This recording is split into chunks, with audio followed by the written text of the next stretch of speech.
Well, this is it, folks. The Milky Way. This is where we live. 1 billion stars.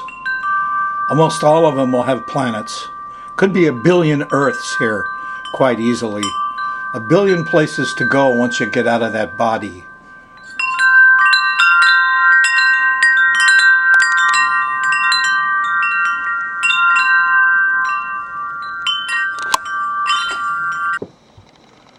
We live in a really beautiful galaxy. It's like there's as many stars in our galaxy in the Milky Way as there are people on this Earth. Maybe every person has a special star, huh? Anyway, our sun, the Mayans call First Father, the Father for us. Oh, look at this. You know who that is? The Pope is coming to America. So I'm on Monday, and here on Sunday, Neptune went direct, and I said, whenever Neptune stops in the sky, the Piscean Neptune, the pre-Stardust Doctor, so strong, the Pope usually comes out. There he was, and he's there on Monday afternoon. Yeah, he's coming here to America, hooray! And so, you know, this is only a day and a half, 36 hours off of the station. They probably thought about this a lot earlier, but maybe the announcement was made earlier and we didn't catch it and it was right on time. Maybe the Pope has good astrological advice. No, the chances are he just got angels on his shoulder. He does Neptune's work. Wonderful. Whenever Neptune stops, he comes out, teaches us. Now they're talking about next year's visit. Will be in Philadelphia for the World Meeting of Families in September. The Holy Father will celebrate Mass again on the Ben Franklin Parkway in front of the Art Museum. And we've talked about some of the numbers, and we expect that they will be staggering. Organizers say they're planning on crowds of at least 2 million people to line the boulevard leading to the Philadelphia Museum of Art, where, of course, Rocky Balboa famously charged up the steps. The Pope is like a rock star. There he is. Crowds and surprises have followed. He often shuns personal safety to be closer to people, and he is not afraid to go off script, such as in May. He bolted from the Pope-mobile to say a prayer at the wall dividing Israel and the West Bank, causing something of an international scene. While liberals and moderates have welcomed this new Pope's message on hot-button social issues, conservatives point out the Church's teaching remains unchanged. The Pope's announcement today came during an interfaith conference at the Vatican on traditional marriage. The U.S. trip will focus on similar themes. We know as the family is under attack. Sorry, I had to catch that. So he made the announcement this morning, just about 24 hours after the Neptune station. Wow, what timing.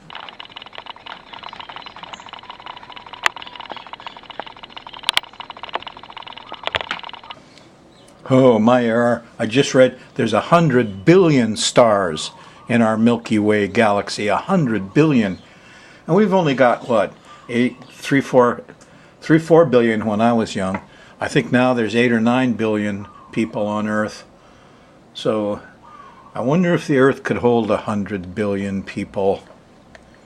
Well, the galaxy sure could.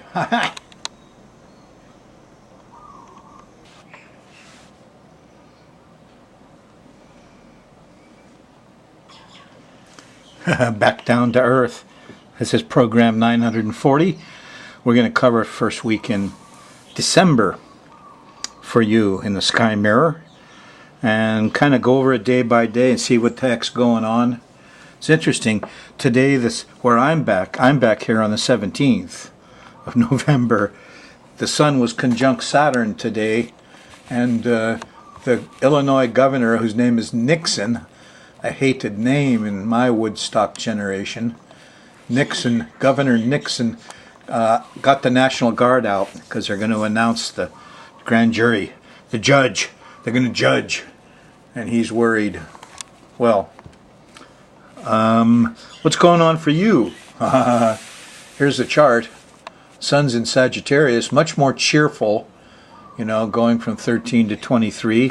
At your end of next week, it'll hit 22, and trine Jupiter. Jupiter is stopped in the sky. In fact, it stations and stops on the 8th. So instead of the Neptune priests like the Pope, you're going to get Jupiter, the lawyer, the wise men, the professors will be out in strength on the 8th. That's Monday for you. But the sun especially trines it. You'll understand them really well towards the end of your next week. At the beginning of your next week, the sun, see, it's going from 13 to 23 Sag.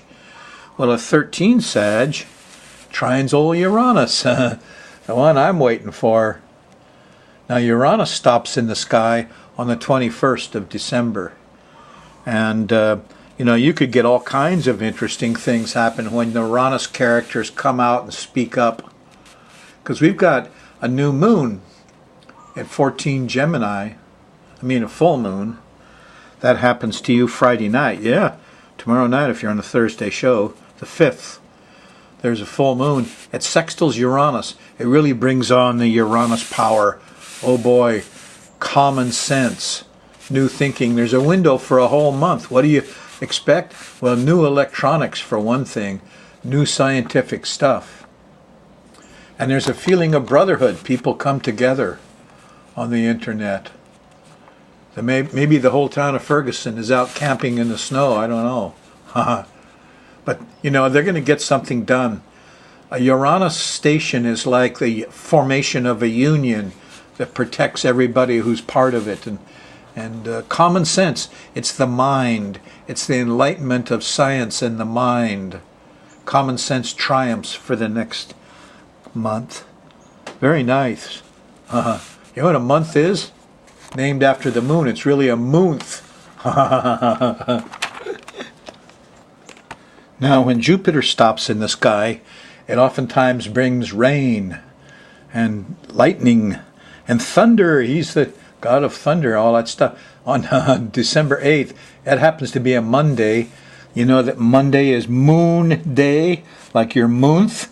It's your moon day, yes, ruled by the moon.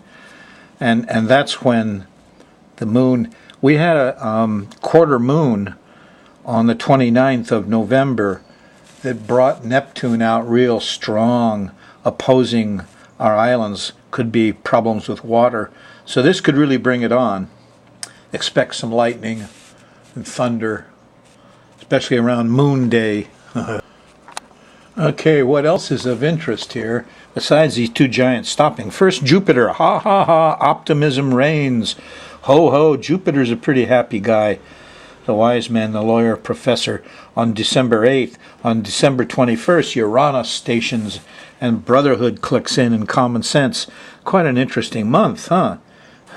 Still can't get away from it, though. Uranus is here in a hard square to Pluto. They're both at 12 degrees. And so when Uranus kicks up his heels and there's electrical things and such, it's going to block Pluto. Okay, I'm kind of hoping that people will get together on the Big Island and block Pluto, the incinerator. It's going to spread carcinogens, which are Pluto. It's time to stop Pluto. Hey, you know how you stop all this police violence with the gun? Just take away their guns. They don't need those sidearms. It's just a pain. It pulls their L5 out. They don't need them. They're overtrained with it.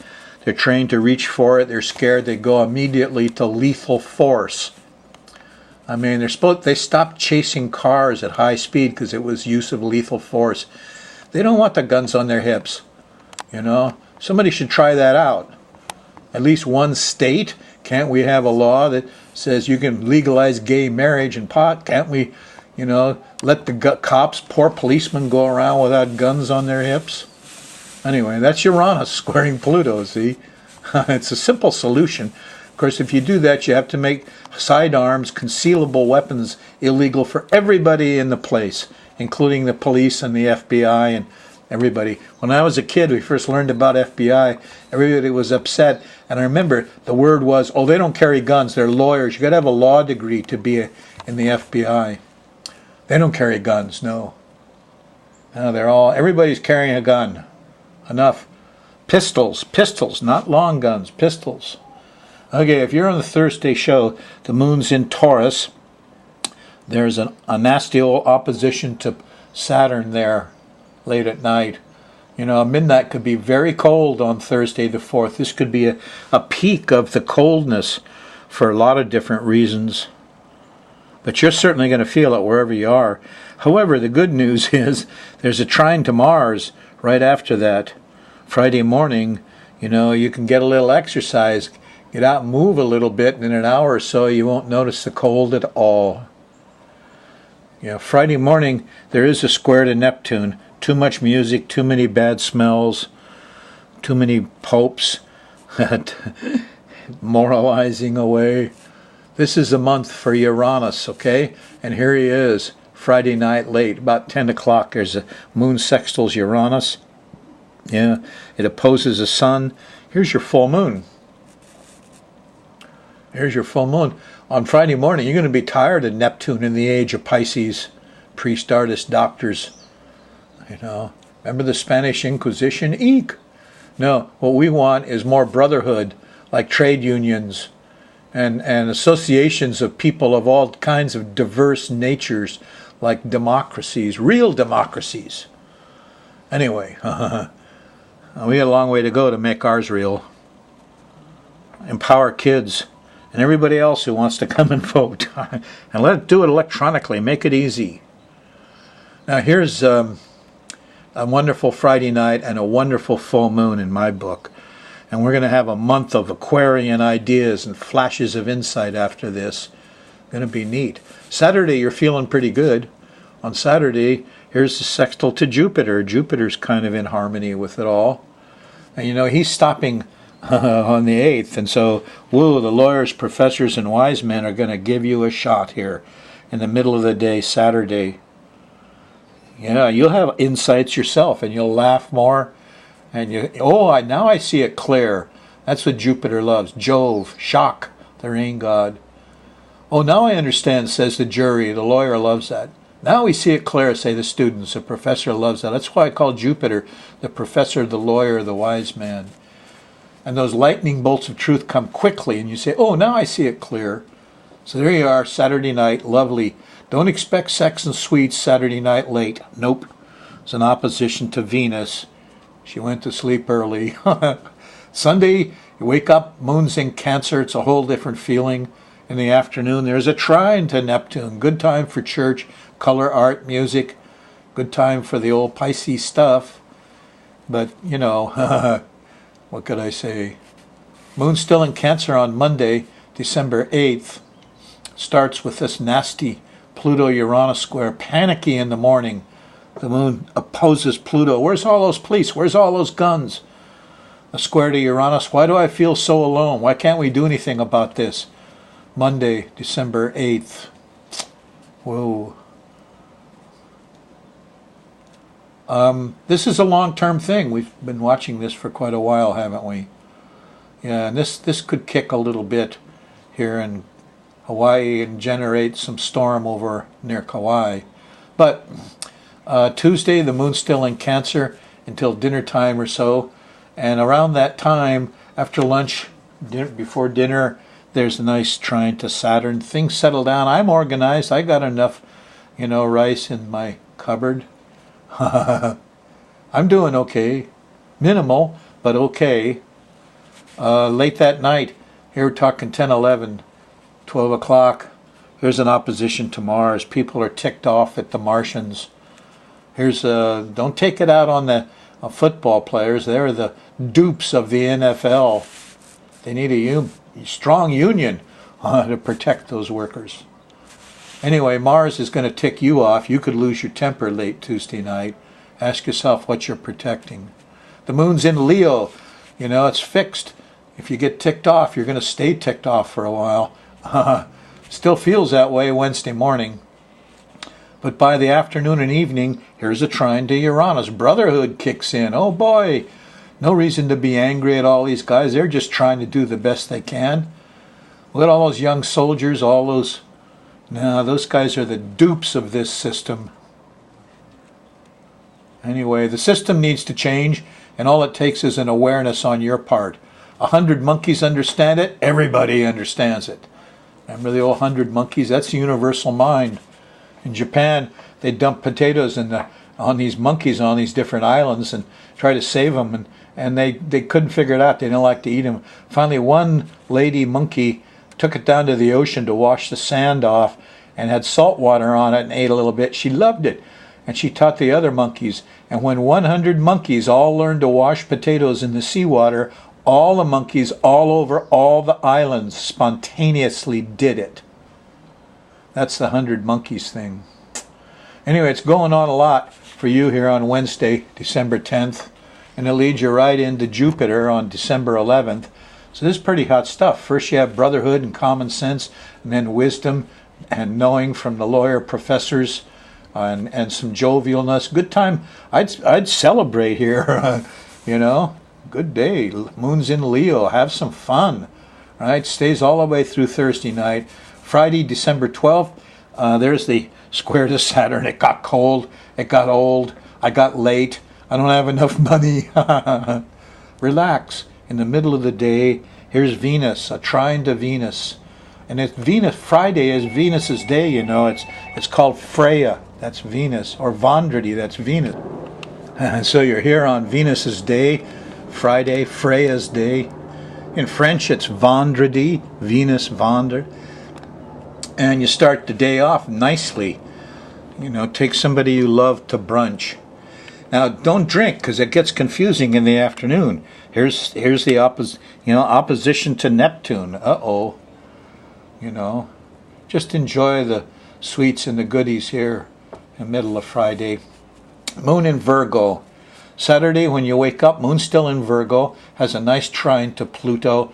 Discovery, you feel powerful, go out and do some exploring. You know, it's a neat time for discovery. Goes all the way through Saturday night. Sunday, Sunday, here's the square to the sun. You don't feel very ambitious, and you don't want to talk about it, sleep late. Sunday afternoon and evening, here's finally a nice sextile to Saturn. You can make a plan and decide what you're going to do. Beware a little bit, though, because on Monday the moon shifts into Libra, and then Monday night it hits that Uranus-Pluto square, and there's sudden interruptions and power and control issues, and everybody feels panicky and alone again. Boo to those moon days, Mondays, huh? It's great fun when you know some astrology and you watch a planet station, and right on that day or close to it, you know, those characters, they just stand up on the stage. I'm having a lot of fun with my Codex Borgia, my picture book. I'm still on this one, you know, the birds and all. I'm getting used to the raven here. and I'm just kind of looking at it, and, you know, this is the sun and this is the moon, and then I realized that's a cat. And up there is the rabbit in the moon. I've learned to recognize that. Everybody saw the rabbit in the moon, but this is a cat. And the cat appears to have taken a bird, and he took the head off the bird, and it's bleeding a little bit, but the main body of blood he's giving to the sun, the king. And, you know, this is pretty hardcore reality.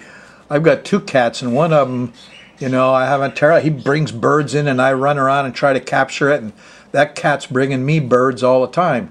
Just like this cat takes it to the sun.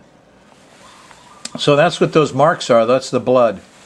You know, and this is about cats, obviously, are the moon, huh? Albumazar from the 13th century, Arab. And here's the moon. You can, you know, moon in Sagittarius. There's Sag, the arrow, huh? And there's the cat again. There's the spotted jungle cat side of the moon. And down here are 5 other planets. My point being is that information was transmitted with these pictures, and there's a lot in a picture. Okay, here's Jupiter, which is stationing for you. Apparently rules large fish. But there's the archer. Here's the stuff he carries. See, he's got tools in his hand. There's his lightning bolts, right? It's the same with the Mayan stuff. They carry these tools. They have these costumes, and here are some of the various functions that Jupiter performs. See, all in the same colorful picture. Same book. Here's the way they characterize the moon. There's a crab, and she likes hunting. There's a hunting horn. That's right. And I don't know, she's carrying different things, and she rules different things. And obviously one of them is the ocean and ships. And here's all these men on the ships, huh? And the moon is important to them, huh? Information in a visual form. Here's a 15th century picture. These are Arab, they call them philosophers on the holy Mount Athos taking observations of the stars. But you remember Jesus stooped and wrote in the dirt when he was confronted with the situation. Here they are. They didn't have any wood to make paper. No, so they always did their charts in the dirt. And these guys, see what those are they're holding? Those are gold astrolabes. That's what you got if you graduated from the School of Alexandria and the 7 sacred sciences, as I maintain that Jesus did.